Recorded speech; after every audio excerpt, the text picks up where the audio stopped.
para mim é um grande desafio. O pastor Heitor, graças a Deus, já me ajudou numa parte aqui, já esteve dando aí uma deixa sobre a questão da arca, e realmente é um tema muito importante para nós como igreja, muito importante para a nossa vida cristã. E eu gostaria que você realmente ficasse atento, né? Realmente ficasse atento a todos os detalhes, porque requer da gente uma certa atenção para entender de fato aquilo que Deus irá falar ao coração ao longo desses dias. E para mim é muito desafiador por começar a ministrar, não é? Então eu falei, Senhor, se eu fosse pregar de repente no sábado, já pegava o barco andando, né? Mas começar a conferência realmente é um desafio muito grande. Mas que Deus tenha misericórdia da minha vida em nome de Jesus. Amém? Trazendo a arca. O pastor Heitor falou sobre a arca aqui agora há pouco, durante o momento que antecedia a oferta. E eu tive pegando ali algumas conclusões, algumas definições. Eu gostaria de ler para você, para eu poder não pecar em nenhum momento aqui, porque eu gostaria de dar uma introdução. Porque eu penso que falar sobre, de fato, o que é a arca, embora não seja o tema da minha mensagem, seria interessante para que a gente se ambientasse ao que Deus irá falar nessa noite, amém? Deus vai falar hoje aos nossos corações, eu já vou te antecipar, sobre portadores da arca, amém? Fala comigo assim, portadores da arca. Quando o pastor Heitor falou comigo, o tema da conferência é trazendo a arca, eu falei assim, o que eu posso falar? E aí a primeira coisa que veio ao meu coração, foi sobre como portar a arca, como de fato trazer esta arca. O que é trazer a arca? Enfim, a primeira referência ou menção a este artefato, você está vendo aqui, não é o igual àquele, mas é uma menção a ele, a esse artefato sagrado do tabernáculo e do templo do Senhor, a arca. Um grande baú de madeira, revestido de ouro, foi feito segundo as instruções do Senhor, lá em Êxodo capítulo 25, a gente não vai ler não, para a gente não tomar tempo. Eu quero desafiar você, como você está no meio da conferência, a conferência vai se seguir também. Eu sei que você vai estar lá na sua casa e você vai estar pensando em tudo que foi falado aqui. E você vai ter oportunidade de abrir, se você quiser anotar, Êxodo capítulo 25, do versículo 10 ao 16, fala bastante sobre isso. Do versículo 17 ao 22, depois Êxodo 37, de 1 a 9, esse eu vou ler com você daqui a pouco. A primeira referência ou menção está ali nesses textos. Um grande baú de madeira revestido de ouro foi feito, segundo as instruções do Senhor, que deu a Moisés a missão de fabricá-la pelas mãos de Belazéu, artífice dos hebreus da época. Em seu interior eram guardados a vara de Arão, que floresceu e frutificou, um pote de maná e as tábuas da lei. A arca não era só um baú. Não era só um baú rico, não era só um baú bonito, banhado de ouro, não. Ela representava, como o pastor Heitor acabou de dizer, o próprio Deus entre os homens. Ela representava a glória de Deus. Ela representava a presença de Deus. Amém? A arca, como o pastor me ajudou aqui, foi levada pelos filisteus, que colocaram-na num templo de Dagom, aonde resultou a queda. Os filisteus levou essa arca, colocou lá no templo junto a Dagom, a imagem, a estátua cai no chão, quebra, diante daquele falso Deus, a arca poderosa, a presença de Deus estava naquele lugar. Aquela arca então gerou doença ali entre o povo filisteu. O povo filisteu não quis mais a arca e mandou a arca embora, devolveu a arca para o povo de Deus. Futuramente, ela foi resgatada por Davi. Fala comigo, a arca foi resgatada por Davi. O pastor Heitor também me ajudou, graças a Deus. Aonde com ele ficou. E ela era levada nas frentes de batalha. Eles levavam a arca à frente de batalha porque simbolizava a presença de Deus. Era Deus no comando, amém ou amém? Deus está no comando da sua vida? Deus está no comando dessa igreja? Então a arca de Deus precisa estar sempre à frente, amém ou amém? Se Deus está no comando da sua vida, a arca de Deus precisa estar à frente. Vamos lá. Então, após Salomão construir o templo novo, templo ao Senhor, a arca com o povo permaneceu até o período no templo de Jerusalém ali, e foi destruído pelos romanos. A arca, então aquele templo foi destruído pelos romanos, porém não se sabe o paradeiro da arca. Alguns dizem que foi colocada em alguma caverna, em algum lugar, que foi retirada, que foi resgatada pelo povo. Ninguém sabe de fato aonde foi parar. Agora, isso dado ao fato que por mais de ter havido a grandiosa importância da arca, hoje sabemos que a aliança de Deus e os homens se deu pelo sacrifício de Jesus, o novo e vivo caminho que nos condiciona pelo Espírito derramado sobre toda a carne, que nós sejamos o seu templo e que nós carregamos a sua arca. Amém ou amém? Então aquela arca, semelhante a essa aqui, talvez, claro, em medidas diferentes, numa proporção diferente, numa qualidade, numa riqueza muito grande. Mas aquela arca então, depois de ter sido destruído o templo, ninguém mais sabia onde estava a arca. Eu creio que Deus está no controle de todas as coisas, porque haveria de ser enviado para o mundo aquele que iria salvar a humanidade. Aquele que após a morte e ressurreição, por meio do seu valioso, grandioso sangue, pelo sacrifício de Jesus, nós teríamos livre acesso ao Pai, nós teríamos uma nova aliança com o Pai para aqueles que estão em Cristo, e verdadeiramente, após Jesus morrer, ressuscitar, ele diz em João no capítulo 14, que ele enviaria o Consolador e o Espírito Santo estaria em nós.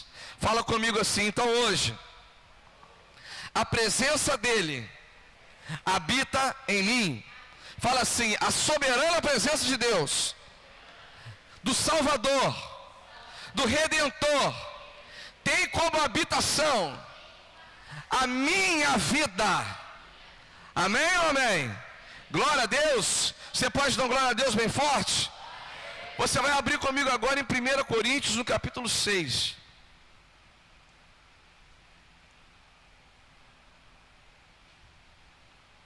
Aleluia.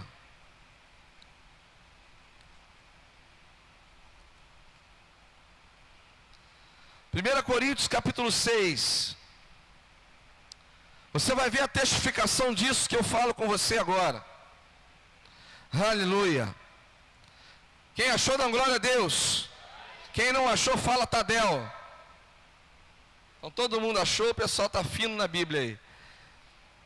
1 Coríntios 6, versículo 19, diz assim: ou ainda não entendeis que o vosso corpo é santuário do Espírito Santo, que habita em vós, o qual tendes da parte de Deus, e que não pertenceis a vós mesmos? Versículo 20, pois fostes comprados por alto preço, portanto glorificai a Deus no vosso próprio corpo. Amém ou amém? Você pode glorificar a Deus?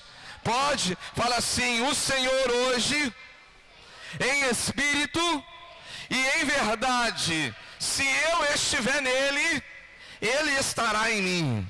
Glória a Deus, aleluia. Você pode dar uma salva de palmas para o Senhor? Aleluia. Glórias a Deus, aleluia. Agora, se você entendeu isso, quem entendeu aqui, dá glória a Deus? Você entendeu?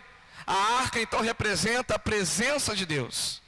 Sobre a arca era apresentado ali no propiciatório os sacrifícios. Deus tem um negócio com o homem desde a antiguidade.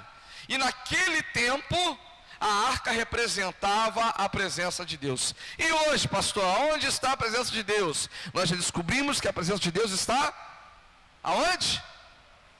Põe a mão em você, em nós. Em nós, aleluia. Agora, se a presença de Deus está em nós, eu queria perguntar para você nessa noite: quem aqui é portador da arca? Quem aqui é portador da arca? Dá uma glória a Deus. Você pode levantar a sua mão e falar assim: eu sou portador da arca. Querido, é uma responsabilidade muito grande. Ou quando você vai para o colégio, ou vai para o trabalho, ou vai na praia, você deixa a arca em casa e vai sem a arca. É assim que funciona? Tem como fazer isso? Tem não? Não tem. Quantos aqui gostam de ir à praia aqui, dão glória a Deus? Quando a gente vai na praia, então, pastor Heitor, não tem como levar a arca para a praia, a gente deixa a arca guardadinha na nossa sala, e aí então a gente vai para a praia sem a arca. É isso não? Não é isso. Ou a gente só tem a arca quando a gente está na igreja, e quando a gente vai fazer o evangelismo como será feito amanhã. Ou quando a gente vem para o culto. Não, quando vem para o culto de Santa Ceia, então aí que eu venho com a arca mesmo. A gente está disposto a carregar a arca por onde quer que a gente anda? Deuteronômio 28 chama de abençoado. Fala comigo, abençoado. Quem que é abençoado? É aquele que é portador da arca. Porque ele diz, olha, Moisés, né, relata e fala assim, olha, através do Espírito de Deus, olha, todo aquele que ouvir e guardar as palavras que ordeno, será abençoado. As bênçãos virão até o seu encontro. Será abençoado ao entrar, ao sair. O fruto do ventre será abençoado. Aonde colocar a mão será abençoado. O lugar que colocar a planta dos pés tomará por herança. Se o inimigo se levantar contra você por um caminho, por 7 caminhos fugirá de você. Então quem é portador da arca, vive a promessa de Deuteronômio 28. Amém ou amém? Quem é portador da arca está diante de uma promessa e sobre a promessa. Fala para o irmão que está ao seu lado. Quem é portador da arca está diante da promessa e sob a promessa. Aleluia. E mais, vive não só coisas naturais. É muito fácil você ver alguém próspero. De repente você vê um irmão, olha para a vida dele, olha para aquilo que ele tem e tal. Você vê que é uma pessoa próspera. Você olha para uma pessoa que dá certo em tudo. Eu tenho um cunhado que ele é meio esquisito, mas ele dá certo em tudo. Tudo que ele põe a mão prospera, impressionante. É fácil observar essas coisas. É fácil você olhar para uma família e ver quanto essa família é boa. Você de repente olha, você vê o filho respeitando a mãe, o marido e a mulher se dando bem. Você vê, são coisas abençoadas, são coisas boas e fáceis de ser observadas. Mas tem coisa que é sobrenatural. Fala para o irmão que está ao seu lado, tem coisa que é sobrenatural. E eu queria dizer para você, pessoas que vivem, que são portadoras da arca, não vivem só coisas naturais, mas também coisas sobrenaturais. Vivem verdadeiramente o céu na terra. Fala para o irmão que está ao seu lado, quem é portador da arca vive o céu na terra. Eu queria que você abrisse a tua Bíblia também comigo nesta hora, ainda em 1 Coríntios, no capítulo 4.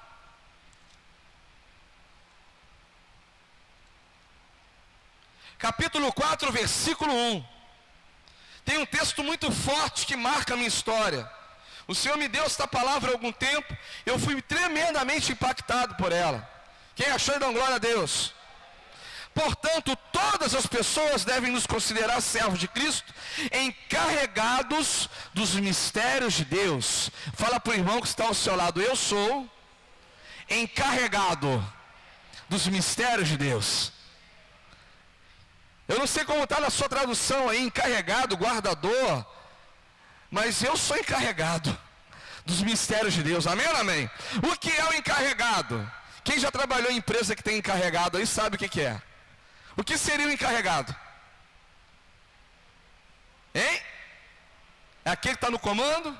É aquele que controla as coisas? É aquele que está responsável por aquele trabalho, é isso? Que está à frente daquele trabalho. Eu quero dizer para você uma coisa: Deus te escolheu entre muitos para você ser responsável pela glória dele. Deus te escolheu entre muitos para você ser responsável pela presença dele. E a palavra testifica nesta hora e diz que você é um encarregado dos mistérios de Deus. A glória a Deus. Você pode dar um amém? Fala assim, eu sou encarregado dos mistérios de Deus. Mas olha o que diz aí, versículo 2. Continua lendo aí. Além disso, o que se requer de todos aqueles que têm essa responsabilidade é que vivam o quê? Fielmente. Fiel a Ele. Quem é portador da arca, pastor? Você está querendo dizer então que é uma pessoa abençoada, que põe a mão em tudo e tudo prospera, é uma pessoa que tem força diante dos inimigos, é uma pessoa que tem uma família abençoada, mas também é alguém que vive coisas sobrenaturais na terra, que são responsáveis pelos mistérios de Deus. Querido, isso é muito forte.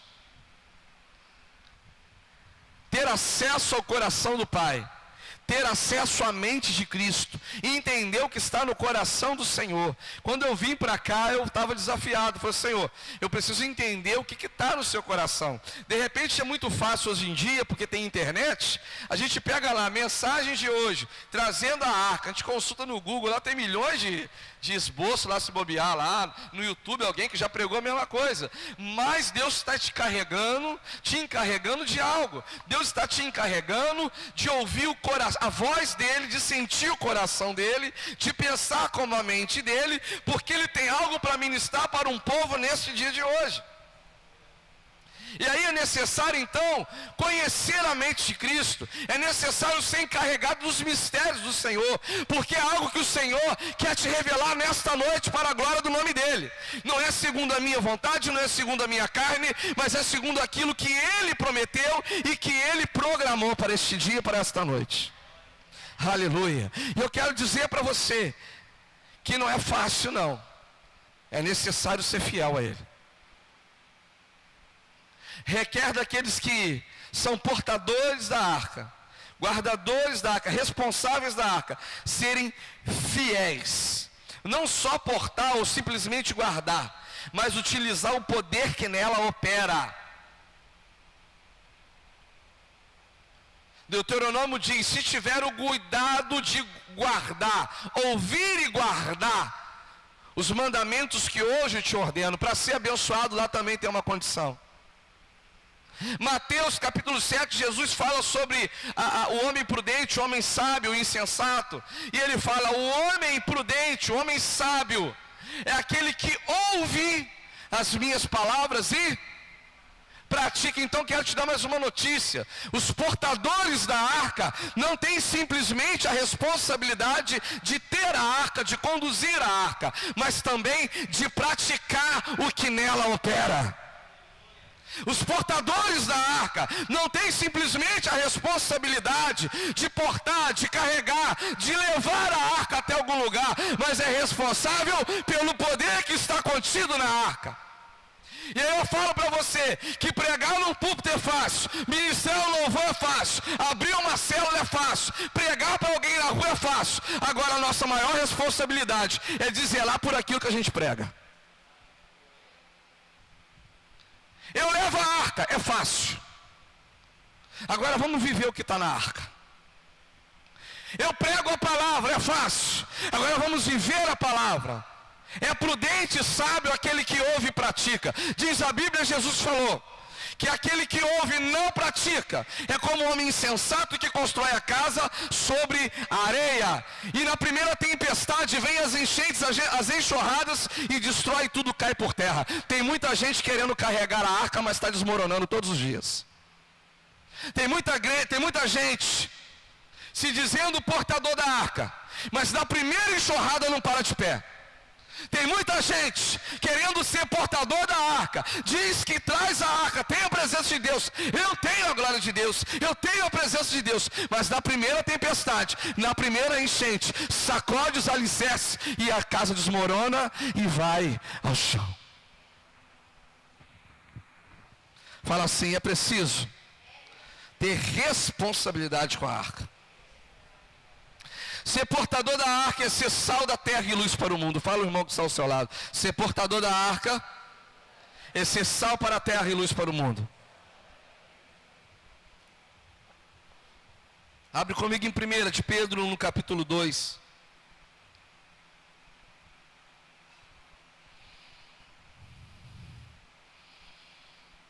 Você vai ler. segundo a sua tradução aí, capítulo 2, versículo 9 e 10. O que está escrito aí?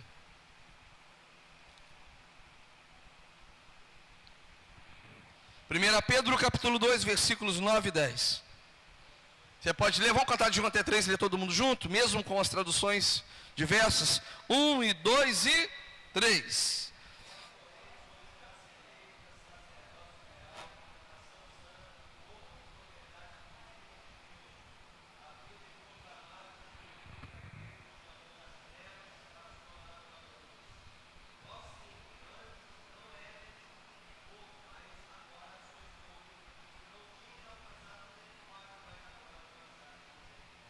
Fala assim: eu sou povo de Deus, escolhido de Deus, eleito de Deus, para proclamar as grandezas daquele que me tirou das trevas e me convocou para a maravilhosa luz.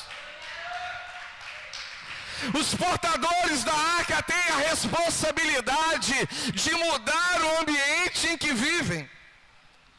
Os portadores da arca têm a responsabilidade de levar a luz no ambiente de trevas e de trazer sentido às coisas aonde não existe sentido algum. Estava eu há 5 anos atrás, 6 anos atrás talvez, trabalhando numa indústria, numa empresa multinacional. E quando eu chego naquele lugar, eu me deparo com uma série de funcionários.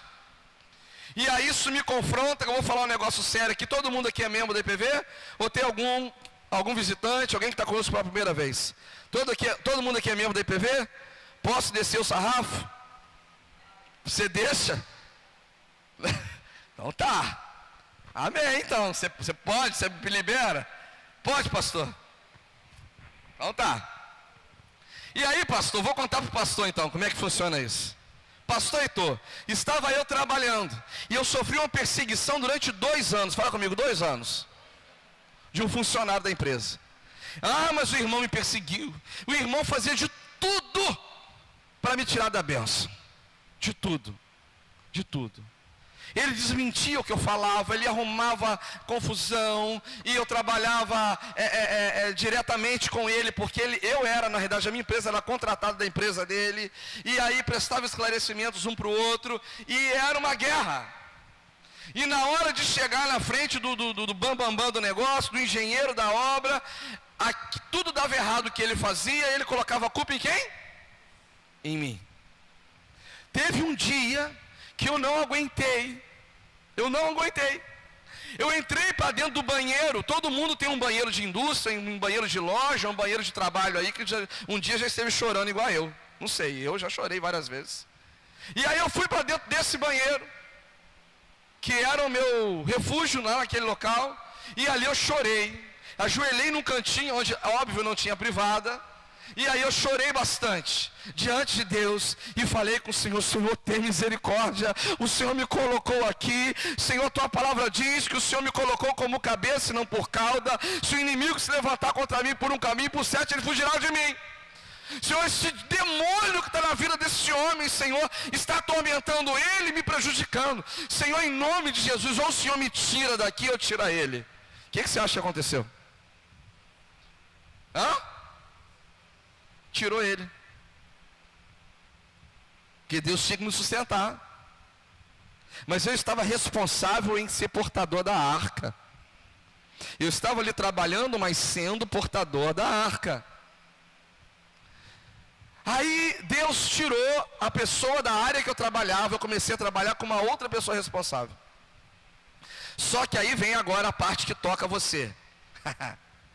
Um belo dia, Jebinho, tá eu chegando no estacionamento da IPV lá em Volta Redonda, com o meu carro, e lá tem um estacionamento grandão, e o irmão lá, sim, você é para lá, não coloca a engrenagem não, sei lá, tira freio de mão, papapá. Daqui a pouquinho, quando eu saio do carro, eu não sei se estava chovendo aquele dia, estava chovendo, aí vem um diácono grandão, com a sombrinha na mão, e ele chega para tirar a pastora com o cabelo de chapinha, não podia tomar chuva,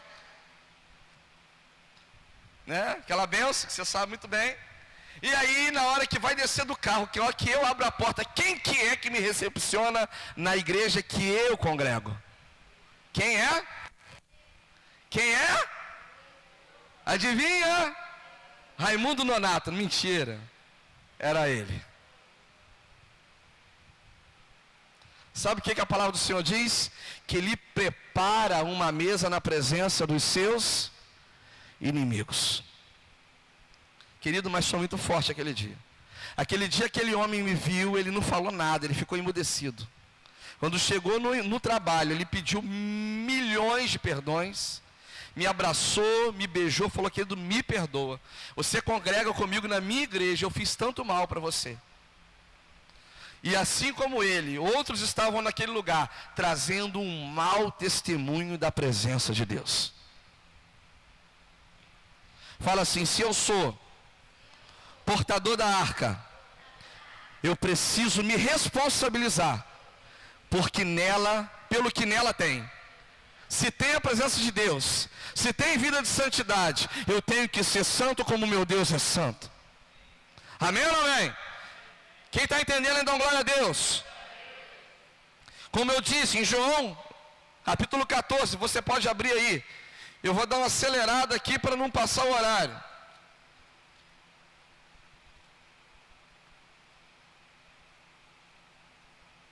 João 14, versículo 16.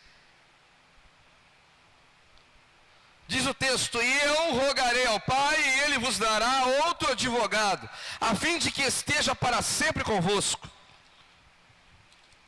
O Espírito da verdade, que o mundo não pode receber, porque não o vê, nem o conhece. Vós o conheceis, porque Ele vive convosco e estará dentro de vós. Meus amados, deixa eu te falar uma coisa. O mundo quer ver algo diferente em você que no mundo não tem. Jesus diz que Ele dá a paz que o mundo não pode dar.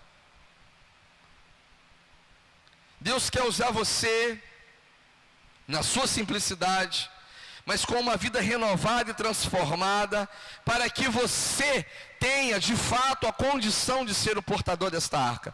Porque o mundo, fala comigo, o mundo não consegue ter a arca. Não consegue. O mundo não pode ter a arca. Os filisteus tentaram ter a arca. Espera aí, já vou tirar pelo menos o poder deles lá, já que esse negócio lá influencia na guerra. Eu vou tirar, vou colocar lá na minha casa. Aí coloca lá, os demônios lá caem por terra, as pessoas são feridas, porque o mundo não consegue portar a arca. Jesus, Ele é uma pedra que os construtores rejeitaram. O Salmo 118 diz: Jesus é a rocha, é a pedra que os construtores rejeitaram. Depois vai dizer que Ele é a pedra angular, a pedra de esquina, e por Ele muitos tropeçaram. Deixa eu te explicar uma coisa: aquilo que é poder para nós, para o mundo é loucura. Então quero dizer para você que o mundo não consegue ter a arca do jeito que o mundo acha que pode ter. Depende de alguém, depende de um caminho, depende de um canal, e o canal é você, o portador da arca é você. Deus te transformou, Deus te trouxe para essa maravilhosa luz, porque você é o canal, você é o caminho, você é o portador da arca, da presença que o mundo não pode ter, mas você pode, porque o Espírito Santo habita em você. É o que está dizendo a palavra, é muito simples, está aqui, está escrito. Mais do que um movimento, mais do que um dia de glória. E eu me preocupo com isso, porque Deus não quer que a gente vive um movimento. Deus quer que você se conscientize nesses dias, para você entender que a presença de Deus precisa ser notória na sua vida, todos os dias da sua vida. Fala para o irmão que está ao seu lado: não é só hoje, não é só sábado, e muito menos só no domingo, durante a conferência, é todos os dias. Se você é um portador da glória de Deus, se você é um portador da presença de Deus, e a arca da aliança simboliza a presença de Deus, a glória de Deus, se você é portador desta presença de Deus, isso deve ser vivido na sua vida intensamente todos os dias. Amém ou amém? Hebreus 12 diz Quem porta a arca faz como Jesus. Abre comigo ali em Hebreus 12. Pastor, o que você está misturando tudo agora? Não estou entendendo nada. Eu vou te provar. Ah, mas eu vou. Quem é portador da arca?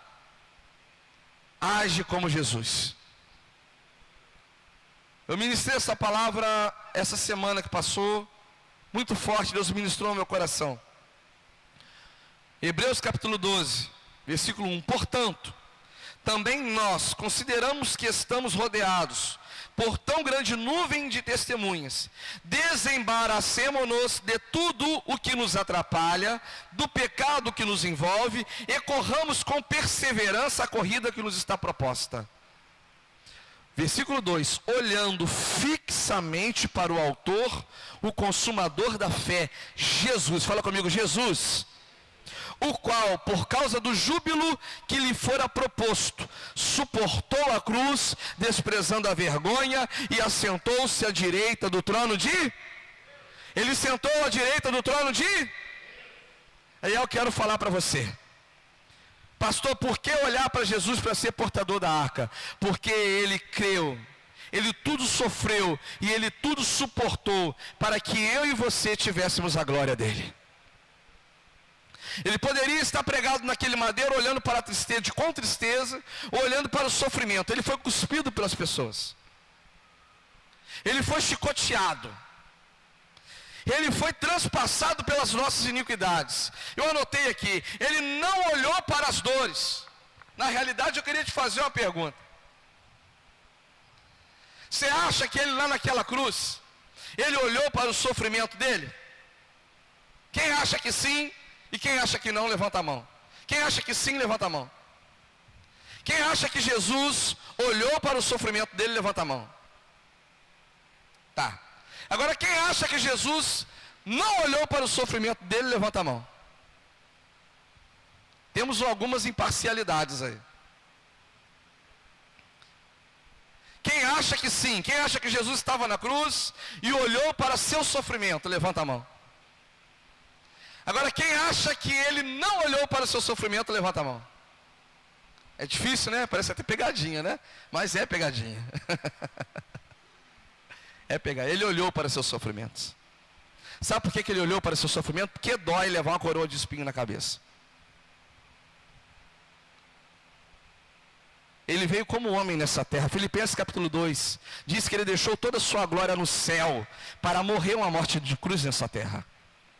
E Deus, porque ele obedeceu, o exaltou sobremaneira, no qual diante do nome dele todo joelho há de se dobrar e toda língua confessar que ele é o Senhor. Então ele olhou sim para o sofrimento. Alguns momentos, num momento determinado, ele fala: Pai, passa de mim esse cálice. Ele sofreu. Diz a Bíblia que o castigo que nos traz a paz estava sobre ele.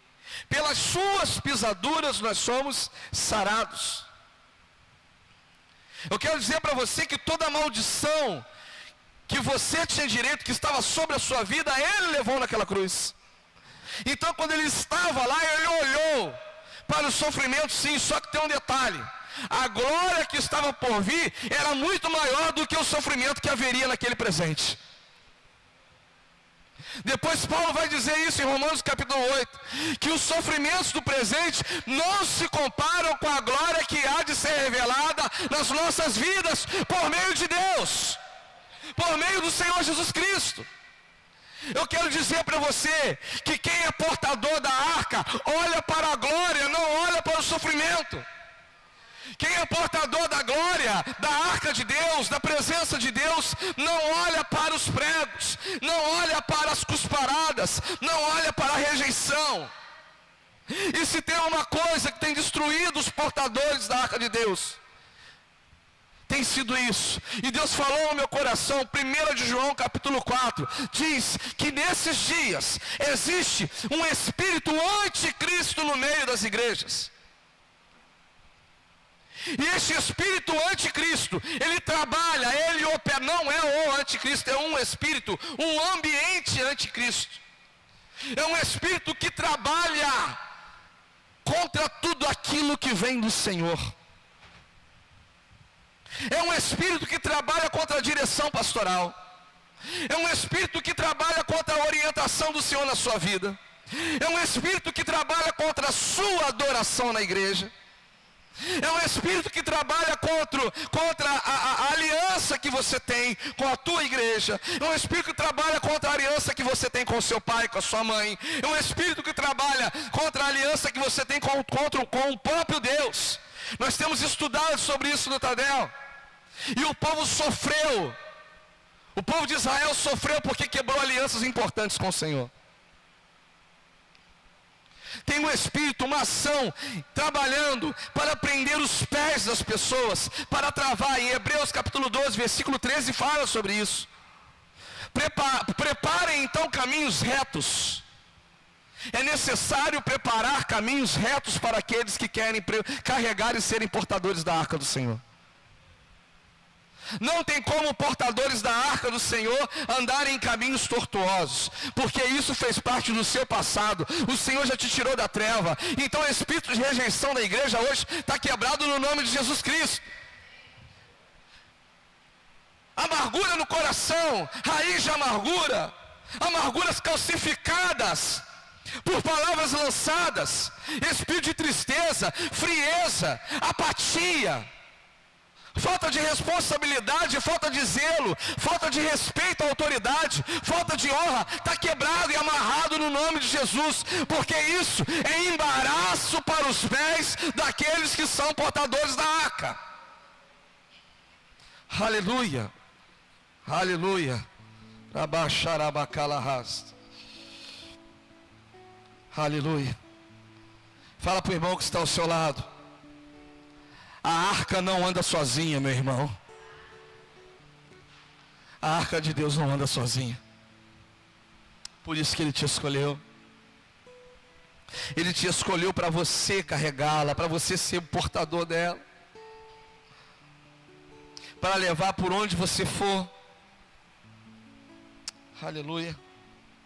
Davi, eu falei para você, o pastor também falou aqui, antes de começar. Davi, ele quis, quando soube aonde a arca estava, ele quis trazer a arca para Jerusalém. E quando ele vai trazer a arca para Jerusalém,